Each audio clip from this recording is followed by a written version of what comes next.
ജഗ,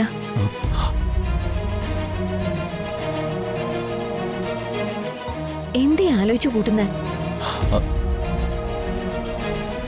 അവരെ ആശ്വസിപ്പിക്കാൻ എന്തെങ്കിലും ഒന്ന് പറയാൻ പാടില്ലായിരുന്നോ? പിന്നെ എൻ്റെ മനസ്സിൻ്റെ ആശ്വാസം തേടി നടക്കുക ഞാൻ.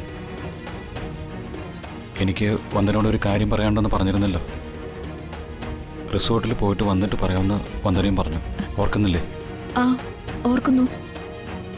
അല്ല, അത് പറയാൻ ഇത്രയും തയ്യാറെടുപ്പുകളൊക്കെ വേണോ? വേണം. നമുക്ക് അങ്ങോട്ട് മാറി നിന്ന് സംസാരിക്കാം.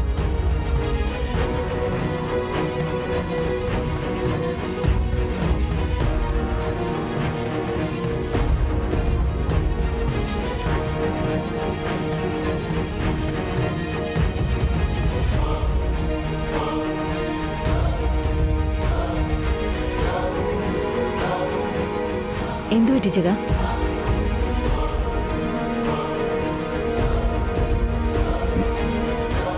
അത് ഞാൻ ജഗ,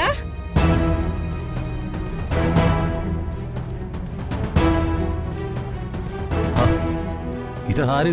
വസന്തേച്ചിയോ? എപ്പോ വന്നു? ഓ, ഒന്നും അറിയാത്തൊരു മാന്യൻ. ഞാൻ വന്നിട്ടുണ്ടെന്ന് അറിഞ്ഞിട്ടല്ലേ രണ്ടും കൂടി ഇങ്ങോട്ട് വന്നത്. എന്നിട്ട് നിന്ന് പൊട്ടം കളിക്കുന്നു. ചേച്ചി എന്തേ പറയുന്നേ? ചേച്ചി വന്നിട്ടുണ്ടെന്ന് ഇപ്പൊ ചേച്ചി കണ്ടപ്പോഴാണ് ഞങ്ങൾ അറിയുന്നത്. മതി മതി നിന്റെ നാടകം കളിയൊക്കെ.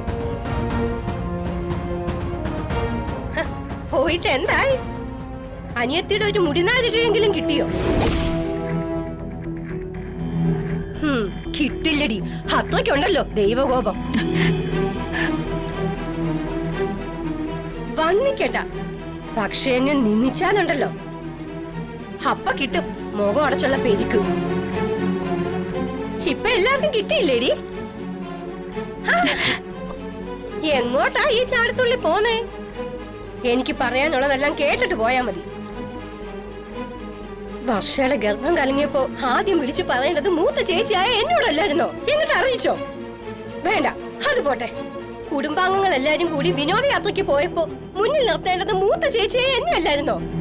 അതും ചെയ്തില്ല. രാഷ്ട്രീയ കില്ലാടിയായ ജഗനും കോടീശ്വര പ്രഭുവായ വിക്രമും കൂടെ ഉണ്ടായിരുന്നല്ലോ. തടിമുടിക്കുള്ള പ്രകാശം മനോജും ഉണ്ടായിരുന്നു. അവർക്കാർക്കും അവളെ രക്ഷിക്കാൻ എന്തുകൊണ്ട് കഴിഞ്ഞില്ല? ആ സ്ഥാനത്ത് ഞാനുണ്ടായിരുന്നെങ്കിൽ വർഷയ്ക്ക് ഇത് സംഭവിക്കില്ലായിരുന്നീ. ചേച്ചി എന്ത് ചെയ്യായിരുന്നു? തള്ളക്കോഴി കുഞ്ഞിക്കോഴിയെ കൊണ്ട് നടക്കുന്ന പോലെ ഞാൻ എന്റെ അനിയത്തിയെ കൊണ്ട് നടന്നേനെ. അതാ വസന്തയുടെ ഉത്തരവാദിത്വം. അത് ചെയ്യാതെ എല്ലാവരും കൂടെ മതി മറന്ന് തുള്ളിച്ചാടിയിട്ടാ എന്റെ അനിയത്തിയെ കാലം കൊണ്ടുപോയത്.